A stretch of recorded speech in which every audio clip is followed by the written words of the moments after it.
یہ کہانی ہے ایک ایسے شخص کی جسے اس کے اپنے والد نے بیکار سمجھ کر گھر سے نکال دیا تھا۔ ایک ایسا شخص جو بالکل صفر سے اٹھا اور سیدھا ہندوستان کی سب سے بڑی سلطنت مغلیہ سلطنت کو للکار بیٹھا۔ جی ہاں، یہ داستان ہے شیر شاہ سوری کی۔ تو قصہ کچھ یوں ہے کہ جب مغل شہنشاہ ہمایوں تک یہ خبر پہنچی کہ شیر خان نامی کسی شخص نے بنگال پر قبضہ کر لیا ہے، تو اس نے بڑے تکبر سے کہا، وہ 2 ٹکے کا پٹھان، وہ مجھ سے لڑے گا؟ اسے کیا معلوم تھا کہ یہی الفاظ ایک ایسی جنگ کا آغاز بننے والے تھے جو ہندوستان کی تاریخ کو ہمیشہ کے لیے بدل دے گی۔ تو مقابلہ تھا دو بالکل مختلف لوگوں کا۔ ایک طرف تھا شہنشاہ ہمایوں، مغلیہ سلطنت کا وارث جسے طاقت اور حکومت ورثے میں ملی تھی، اور دوسری طرف تھا فرید خان، ایک معمولی جاگیردار کا بیٹا جسے اس کے والد نے ہی گھر سے نکال دیا تھا، لیکن اس کے پاس ایک ایسا ہتھیار تھا جو بڑی بڑی سلطنتوں سے بھی زیادہ طاقتور ہوتا ہے، اس کی ذہانت اور کچھ کر گزرنے کی لگن۔ تو آئیے دیکھتے ہیں کہ آخر یہ فرید خان، ایک ٹکرایا ہوا نوجوان، کیسے شیر خان بنا اور تاریخ میں اپنا نام ہمیشہ کے لیے درج کروا گیا۔ اس کی کہانی کا آغاز بچپن کی تلخیوں سے ہوتا ہے، سوتیلے بھائیوں کا ظلم اور والد کی بے رخی۔ آخرکار 15 سال کی عمر میں اسے گھر چھوڑنے پر مجبور کر دیا گیا۔ کہتے ہیں اس کے والد نے کہا، تم میرے کسی کام کے نہیں، یہاں سے نکل جاؤ۔ لیکن اس نے اس مشکل وقت کو اپنی طاقت بنا لیا۔ اس نے خود کو پوری طرح تعلیم کے لیے وقف کر دیا، دن رات پڑھائی کی اور دیکھتے ہی دیکھتے کئی زبانوں اور تاریخ پر عبور حاصل کر لیا۔ اس کی ذہانت سے اساتذہ اتنے متاثر ہوئے کہ انہوں نے پیشن گوئی کر دی کہ یہ لڑکا ایک دن کوئی بہت بڑا کام کرے گا۔ اور پھر جلد ہی اس کی شہرت ایک مقامی گورنر تک پہنچی، جس نے فرید کو اپنا مشیر مقرر کر لیا۔ بات یہاں نہیں رکی، بعد میں فرید نے پہلے مغل شہنشاہ بابر کے لیے بھی کام کیا۔ ایک مشہور واقعہ ہے کہ ایک بار بابر نے اسے کھانا کھاتے ہوئے دیکھا اور فوراً اپنے وزیر سے کہا، اس لڑکے پر نظر رکھو، مجھے اس کی آنکھوں میں بادشاہت کے آثار نظر آتے ہیں۔ بابر نے تو اسے گرفتار کرنے کا حکم بھی دے دیا تھا، لیکن فرید کو کہیں سے بھنک پڑ گئی اور وہ راتوں رات وہاں سے فرار ہو گیا۔ فرار ہو کر وہ پہنچا بہار کے سلطان کے پاس۔ ایک دن شکار کے دوران ایک جنگلی شیر نے اچانک سلطان پر حملہ کر دیا۔ جہاں سب لوگ ڈر کر بھاگ کھڑے ہوئے، وہاں فرید اکیلا شیر کے سامنے ڈٹ گیا اور اپنی تلوار سے اسے مار گرایا۔ اس دن سلطان نے خوش ہو کر اسے فرید خان سے شیر خان کا خطاب دیا، یعنی شیروں کا خان۔ یہ صرف ایک نام نہیں تھا، یہ اس کی بے خوفی اور قیادت کا اعلان تھا۔ شیر خان کا خطاب ملنے کے بعد تو جیسے اس کے عروج کا سفر تیزی سے شروع ہو گیا۔ وہ سلطان کے بیٹے کا استاد بنا، پھر ترقی کرتے کرتے سلطان کا سب سے قابل اعتماد مشیر بن گیا، اور جب سلطان کا انتقال ہوا تو سرپرست کے طور پر کام کرتے کرتے وہ بہار کا نیا سلطان بن بیٹھا۔ یوں اقتدار مکمل طور پر اس کے ہاتھوں میں آ گیا۔ اب شیر خان کوئی چھوٹی ریاست کا حکمران نہیں تھا، بلکہ ایک بہت بڑی طاقت بن چکا تھا، اور اب اس کا ٹکراؤ سیدھا مغلیہ سلطنت کے شہنشاہ ہمایوں سے ہونے والا تھا۔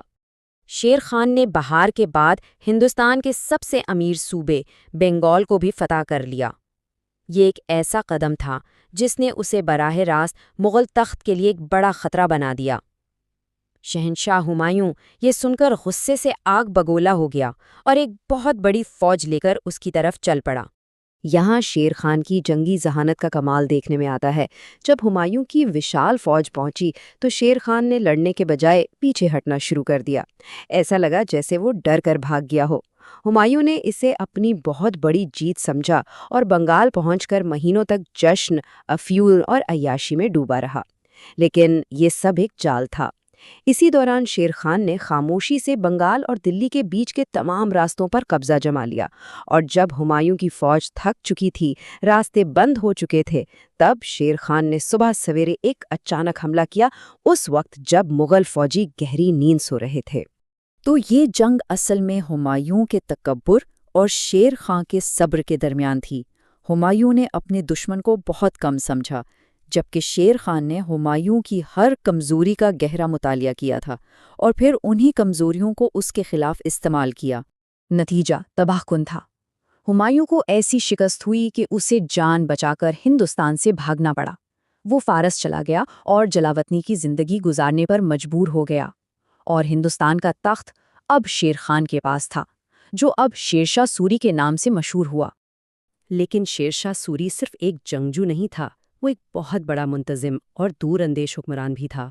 تو اب ذرا اس کے دور حکومت پر نظر ڈالتے ہیں، جس نے ہندوستان کی تقدیر ہی بدل دی۔ اور سب سے حیرت کی بات، شیر شاہ سوری نے صرف 5 سال حکومت کی۔ جی ہاں، صرف 5 سال، لیکن ان 5 سالوں میں اس نے وہ کام کر دکھائے جو لوگ 50 سال میں بھی نہیں کر پاتے۔ اپنی سلطنت کو جوڑنے کے لیے اس نے بنگال سے لے کر افغانستان تک مشہور زمانہ جی ٹی روڈ بنوائی، معیشت کو ٹھیک کرنے کے لیے چاندی کی ایک نئی کرنسی روپیہ متعارف کروائی، جو آج بھی اس خطے میں استعمال ہوتی ہے۔ انصاف کے لیے ایک نیا پولیس اور عدالتی نظام قائم کیا، اور انتظامیہ کو چلانے کے لیے سلطنت کو ضلعوں یعنی ڈسٹرکٹس میں تقسیم کیا۔ سوچیں، ایک ایسا نظام جسے صدیوں بعد انگریزوں نے بھی اپنایا، اور اس کا سب سے بڑا کارنامہ یہ تھا کہ اس کا قانون سب کے لیے برابر تھا، چاہے کوئی امیر ہو یا غریب۔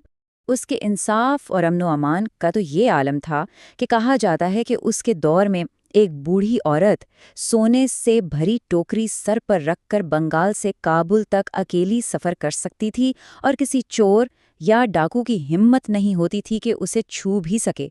شیر شاہ سوری نے ایک ایسی مضبوط سلطنت کی بنیاد رکھی، لیکن اس کی کہانی کا اختتام بہت اچانک اور افسوسناک ہوا یہ کہ قلعے کا محاصرہ کرتے ہوئے بارود کے ایک حادثاتی دھماکے میں وہ شدید زخمی ہو گیا، اور یہی اس کی موت کی وجہ بنا۔ ایک عظیم حکمران کا دور صرف 5 سال بعد ہی ختم ہو گیا۔ اس کی موت کے 10 سال بعد ہمایوں واپس آیا اور اس نے تخت دوبارہ حاصل کر لیا، لیکن شیر شاہ کی میراث ختم نہیں ہوئی۔ جب ہمایوں کے بیٹے اکبر اعظم نے مغلیہ سلطنت کو اس کے عروج پر پہنچایا تو اس نے انتظامیہ، کرنسی اور انصاف کے وہی نظام اپنائے جو شیر شاہ سوری نے قائم کیے تھے، یعنی مغلیہ سلطنت کا سنہری دور اس بنیاد پر کھڑا تھا جسے ان کے سب سے بڑے دشمن نے تیار کیا تھا۔ یہ بات سوچنے پر مجبور کرتی ہے نا کہ اگر شیر شاہ سوری کو صرف 5 سال کے بجائے 20 یا 30 سال حکومت کرنے کو ملتے تو آج ہندوستان کی تاریخ کیا ہوتی؟ کیا ہم اسے آج ہندوستان کے سب سے عظیم شہنشاہ کے طور پر یاد کر رہے ہوتے؟